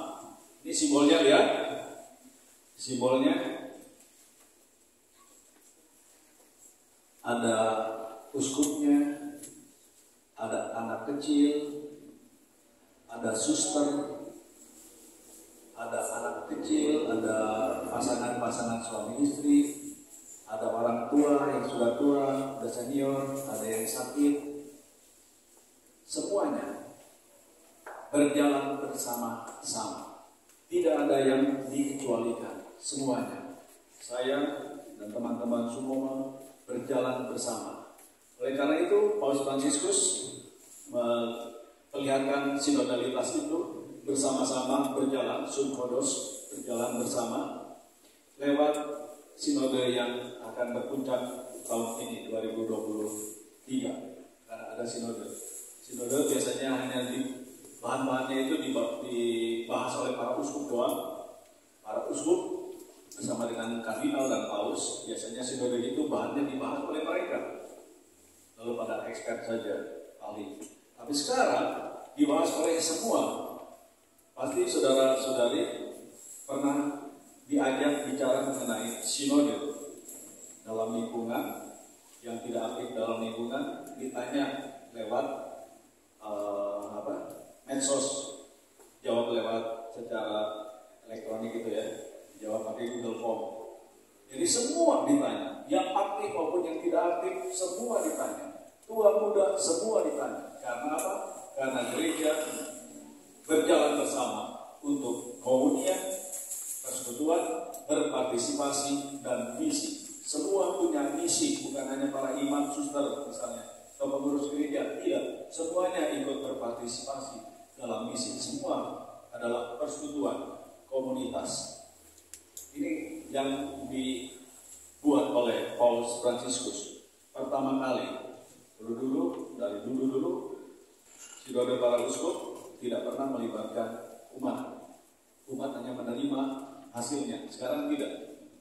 Mulai dari umat, nanti kembali lagi kepada seluruh umat Allah. Ajaran sosial gereja.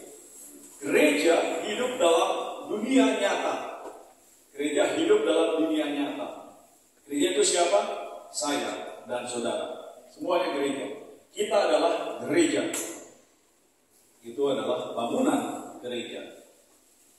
Kita adalah gereja. Gereja hidup dalam dunia nyata dan harus mempengaruhi dunia ini sehingga lebih baik. Sehingga dikatakan ajaran sosial gereja itu adalah sekumpulan pemikiran dan tindakan yang diperoleh melalui pengalaman dan tradisi yang membantu untuk mengarahkan kita agar lebih dalam lagi memahami peran nilai-nilai iman dalam kehidupan sehari-hari dan bagaimana untuk menghidupi nilai-nilai itu dalam situasi sosial yang konkret dan historis. Nyata dari dulu sampai sekarang, bagaimana iman itu dihidupi, bagaimana menghidupi iman. Jadi iman itu harus berperanan. Dulu di Indonesia itu orang Katolik dulu kalau ada organisasi biasanya dijadikan bendahara. Dulu, sekali lagi dulu, bendahara biasanya orang Katolik bendahara di perkumpulan pertemuan yang jadi bendahara orang Katolik. Kenapa? Dianggap jujur. Jadi benar-benar kejujuran itu kan nilai Katolik yang luar biasa. Sekarang apapun agamanya, sekarang Uskupan Kupang lagi pusing itu. Uskupan Kupang kenapa? Menerima bantuan dari Johnny G. Plate 1 miliar bantuan kepada Uskupan Kupang Keuskupan nggak bicara apa-apa. Ada juga Universitas Katolik Widya Mandira yang dapat bantuan 500 juta rupiah kebakaran jenggot, saudara. Mereka berkata, kalau terbukti oleh pengadilan bahwa itu adalah hasil korupsi, akan kami kembalikan. Wah, katanya. Kalau saya jadi orang di universitas sana, di yayasan sana, saya bilang, oh terbukti mutlak, balikin. Gak pernah tahu kan itu sumbangan pribadi atau hasil korupsi, kita gak pernah tahu. Ada banyak gereja yang dibantu, disumbang oleh Pak Joni ini, pusing, 7 keliling. Apalagi kalau uangnya udah dipakai kan untuk pembangunan apa, pusing. Nah, jadi orang bagaimana iman ini menghidupi masyarakat seperti itu. Iman menghidupi masyarakat seperti apa? Ketika COVID kemarin kan, terutama ketika saya tabung oksigen kurang kan, banyak di antara kita kan ikut sibuk, ikut membantu menyediakan tabung oksigen itu. Gereja kita juga beli berapa banyak itu tabung oksigen terus dikirim ke rumah sakit ke daerah-daerah. Karena apa? Karena ini semua punya nilai manusia dan ini semua adalah menghidupi apa yang menjadi kehendak Tuhan Yesus. Ini adalah ajaran sosial gereja. Prinsipnya ada 5. Yang pertama adalah martabat manusia, dignity of human being. Martabat manusia.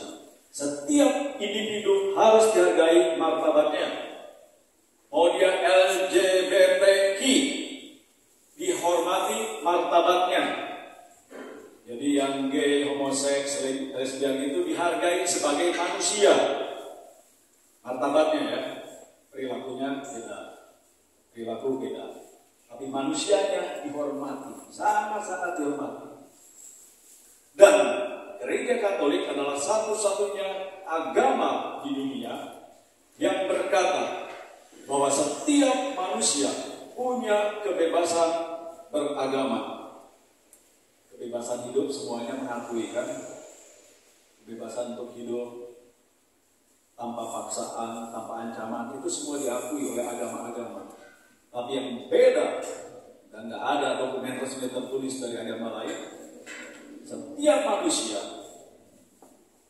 punya kebebasan dalam beragama.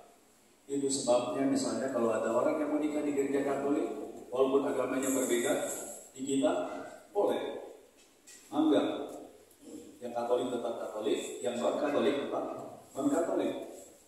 Kalau menikah di tempat lain, pasti ikut agamanya mereka. Biasanya seperti itu. Mayoritas ikut agamanya itu. Tapi gereja Katolik tidak pernah memaksa orang. Ini adalah hak dasar manusia juga. Itu yang pertama. Yang kedua, bonum comune, kesejahteraan bersama. Maka gereja mau terlibat dalam hal-hal yang sosial, gereja mau terlibat dalam urusan ekologi. Mengapa? Karena itu adalah demi kebaikan bersama, kesejahteraan bersama. Mengapa gereja sangat bersuara ketika adalah migran itu, orang-orang yang dijual, terutama di daerah-daerah di kepulauan Rio misalnya, kan itu ada begitu banyak migran yang dijual, orang dijual. Gereja sangat-sangat menentang. Malah ada pastor sekarang di Bangka kalau nggak salah, pokoknya Keuskupan Kota Pinang yang diadukan ke polisi oleh kepala BIM-nya daerah sana. Mengapa? Karena kepala BIM-nya dianggap terlibat dalam perdagangan manusia. Tidak takut pastor itu.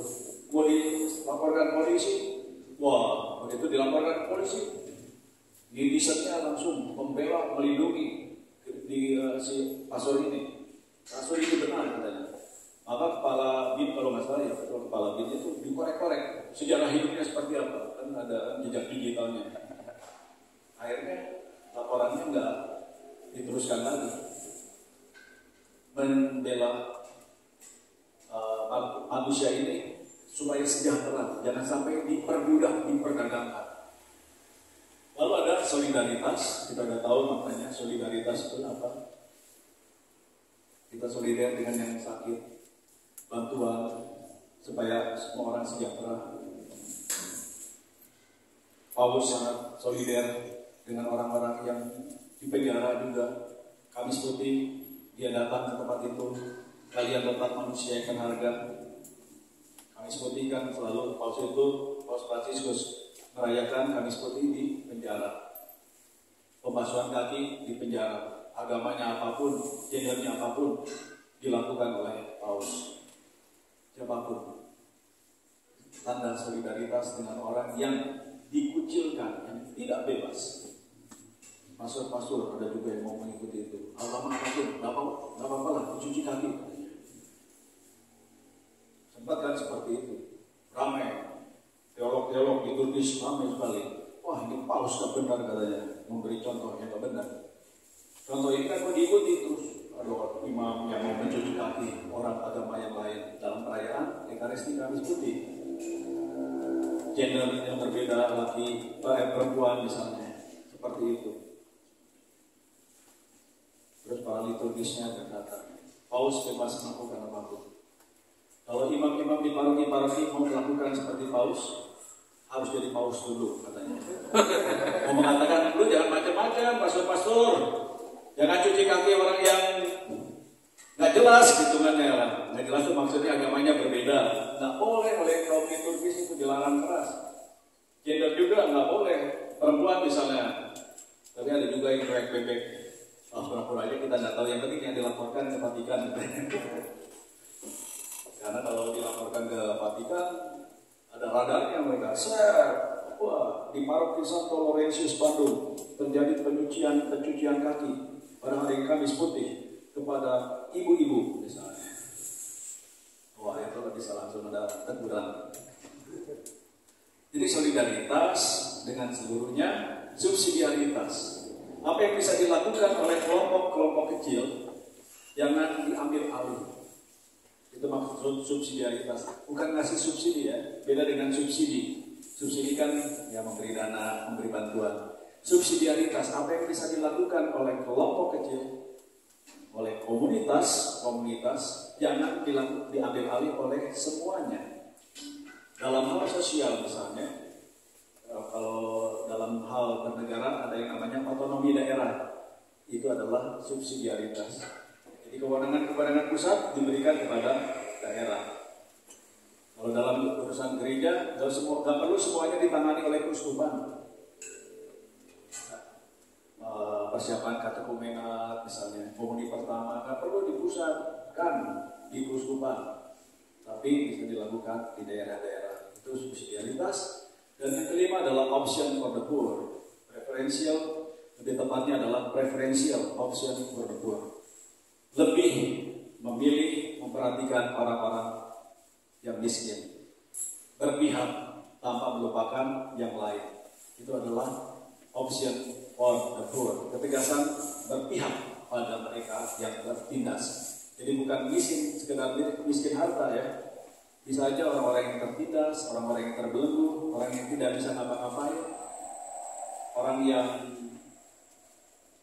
terbatas, walaupun materi bisa kaya, tapi kadang-kadang ada kaum disable yang udah nggak bisa apa-apa, misalnya kan dilupakan kadang-kadang. Opa-oma, kakek nenek yang terlupakan, yang nggak dipelihara oleh anak-anaknya misalnya, itu termasuk dalam option for the poor. Panti jompo itu termasuk option for the poor. Itu ajaran sosial gereja. Ini dokumen-dokumen contohnya. Yang pertama itu baru yang namanya Rerum Novarum. Ini contoh-contoh ajaran sosial gereja. Ada yang namanya dokumen Rerum Novarum, ada yang namanya dokumen Pacet in Terris, Damai di Bumi, ada yang namanya dokumen Gaudium et Spes, Kegembiraan dan Harapan, ada yang namanya itu semua, dan yang paling masih termasuk baru adalah Fratelli Tutti. Ini adalah keprihatinan Paus ketika pandemi terjadi 2019 kalau nggak salah, dikeluarkan tahun 2019. Pandemi terjadi, banyak orang yang mengalami penderitaan. Paus berkata,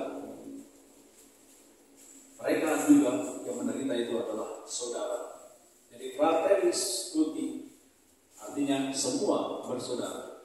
Persaudaraan global yang didasarkan pada persahabatan sosial demi kebaikan bersama. Fratelli Tutti membuat Paus Fransiskus dan sebelumnya juga Santo Yohanes Paulus II berdialog dengan agama-agama lain. Karena kita adalah satu saudara, yuk kita bergandengan tangan mewujudkan kedamaian di dunia ini. Tujuannya itu, kedamaian di dunia ini. Perang harus dihindari. Ketika ada Rusia menginvasi Ukraina dan Paus Fransiskus berkata, itu adalah tindakan yang tidak adil. Hentikan itu. Ketika di Indonesia terjadi bencana alam, gempa bumi, Paus berkata, saya ikut prihatin dengan apa yang terjadi di Indonesia atau dimanapun juga.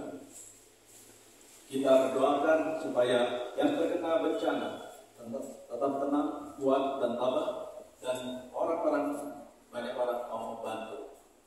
Dokumen Fratelli Tutti, semua bersaudara. Ini yang paling ditunggu-tunggu, saya yakin. Slide terakhir, yang paling ditunggu-tunggu, kalau nggak salah. Ini dia yang paling ditunggu-tunggu kan. Terima kasih. Ada pertanyaan?